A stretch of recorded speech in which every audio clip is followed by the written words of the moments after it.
Welcome back to Birch's Blessed Barbecue. My name is Micah Birch. Let's make some tender, juicy cherry habanero beef ribs. We picked these beef ribs up from our local Costco. Don't get these confused with short ribs, dino ribs, or chuck ribs. These are ribs that are going to be with our rib eyes. These are coming off those. Not as meaty as our short ribs or dino ribs, but it's still going to give us the bite and the taste that we are looking for. We are not going to take the membrane off of here.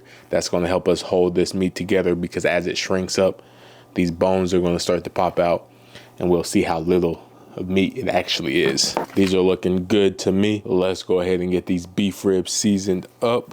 We are doing a cherry habanero beef rib. This rub is going to be savory, pepper heavy to build that bark. We want the glaze to be sweet, a little tart from the cherry, and then a little back end heat from that habanero. We're gonna get these nice and seasoned up, starting with the back side. Top side is gonna be our presentation side. We don't need to go too heavy on the back side, so let's go ahead and pat it in there, flip it over. Let's get this top side nice and seasoned. We can go a little bit more heavy on this top side. That's where most of our meat's gonna be, right here. You can already see that color coming through from this rub with that smoked paprika. That pepper in here is going to help us build the bark that we're looking for that tender, juicy beef rib. This is looking perfectly seasoned to me. Let's go ahead and fire up the pit. We're rolling on the Traeger Timberline XL today. We have the smoker set to 250. We're rolling with some maple, some hickory, and some oak. We have our beef ribs here today. I say it's going to take about 5 hours, 3 to 4 unwrapped, an hour wrapped, and we're taking them all the way to our tender, which is probably around 200 to 205. We'll see where that's at. It's been 15, 20 minutes while these are sitting here, while the seasoning's adhering, bringing that moisture, setting that bark, and it is time for us to go ahead and get these on the pit.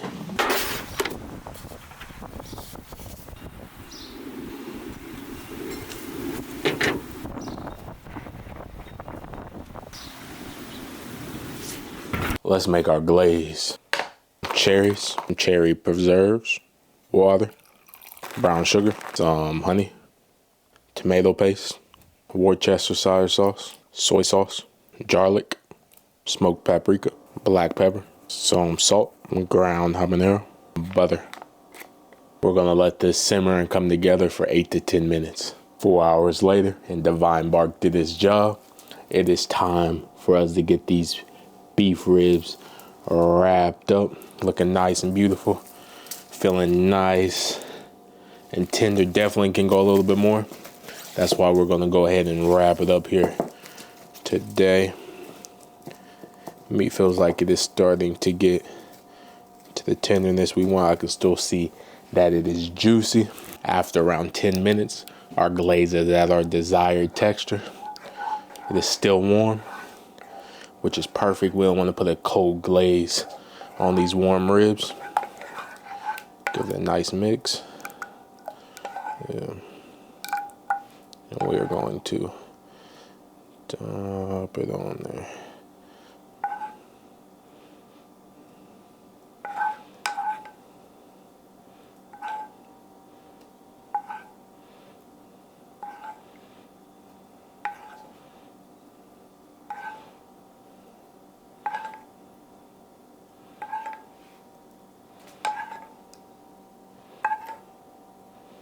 These nice and glazed up. These cherry habanero beef ribs, beef back ribs are ready to go. You can see that's looking nice and pretty, ready to be wrapped up. Let's go ahead and get them. Let's go ahead and get these wrapped up. While I'm wrapped up, let's go get it back on the smoker.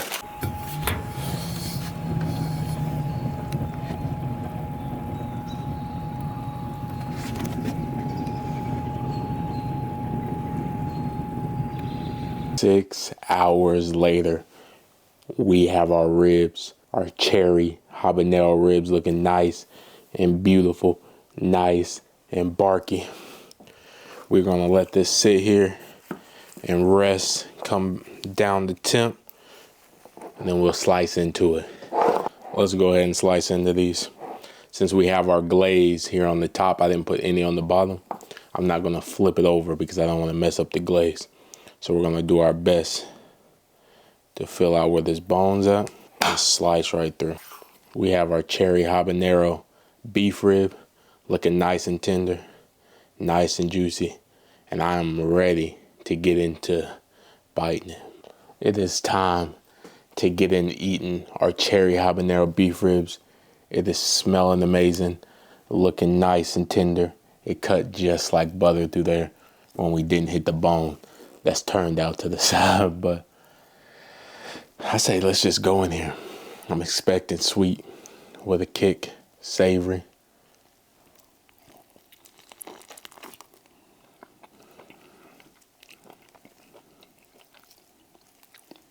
Yeah. Sweet, the habanero kick is there. I'm putting a little extra just because I wanted to see what it would do, and it is there. I didn't cook it hot enough to render the membrane. I might take that off next time, see if it holds together. Yeah. Texture-wise, though, on the meat, I might have went overboard with the habanero. It is making itself prominent. It's not the back end like I've been doing. And that's just me being curious with upping the heat just a little bit. And I think it's taking over. Beautiful bite. Still good, sweet. Habanero is lingering. It is lingering, but the meat itself, it is phenomenal. And it is a must try. Only thing I would do is maybe take off this membrane or cook it to where I can render it and make it more crispy. And then cut back on the habanero. We cannot expect something different when we keep doing the same things over and over every day. How can we expect change when we want to remain the same? It just doesn't work that way. There's something we have to do different. When I decided I was going to lose weight, I had to look at what I was doing that got me to the weight I was at in the first place. And then I had to make a change in a decision that I was going to do something else because I had this goal in mind. But eating the way I was eating was not going to get me to the goal that I had in mind. So I had to look at both of those and be like, okay, how about I take out some of the fattier ground beef? How about I eat more lean protein? How about I drop back on the fats? Because we might not even realize it, but the butter, the oil, and all that in excess are calories that we don't even see. And it makes us gain. And that's where I had to make a decision to do something different. In order to get something different, you have to do something different. So I'm here to encourage you and empower you into doing something different. Whatever it is within the job, within your business, within cooking, within a hobby, you want to take it to the next level. You know there's more inside of you. But the reason where you're at right now, today, is because of the decisions that you made in the past. And in order for us to move forward, we have to make different decisions. The decisions that we make now will set us up for our future. So whatever it is in your job, in your hobbies, you want to start social media, you want to lose weight, there's something little that we can do different. Nothing crazy. It's going for a walk.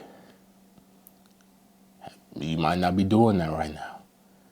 There's something little, some minute change that we can make that will change everything in the future. And as we make that small change and we begin to build on top of that, it builds compound interest. And that compound interest is what's going to help us move into the direction that we need to move. And we're not going to get it right now. We make that change and it's going to be hard at first because we're fighting our old habits. So once we develop and we keep moving, that old habit stays in the background because we done built so much compound interest on this new habit we were forming that it is our main habit. And that's what's going to move us in the direction that we need to move. But if you don't want to change, you just remain the same. But you want change, you want more. So we need to do something. All right? Stop sitting around waiting for it to happen. It's not just going to happen. You have to go take it. You have to mix the work with the faith. All right? We have faith. We have faith that God has already built the table. He has already set up our dream life. He has already gave us the job. He has already. Now it's time for us to move in that faith, to work in that faith, and know the decisions that we're making, the daily steps, are moving us in that direction that we want to be in.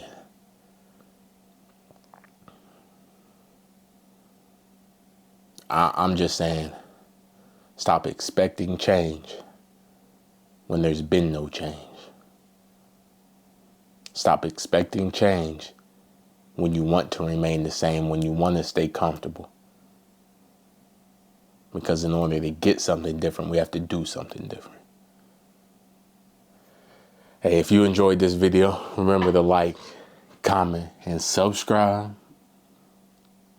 These beef ribs, there's a few things I'm going to do different next time I cook them, and I'll bring that back to you.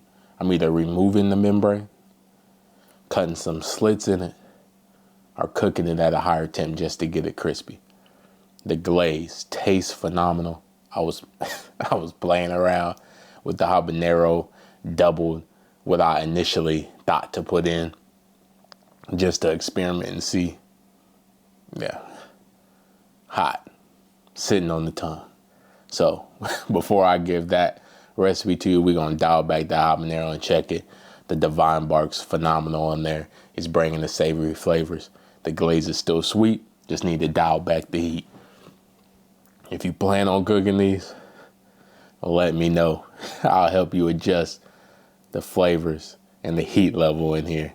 Tag me on Birch's Blessed BBQ on Facebook, TikTok, Instagram, YouTube. I would love to see what you're cooking. Hey, if you want change, change something. Do something different. All right? And you'll see something different. With that being said, I'm out. I love you. God bless you. Peace.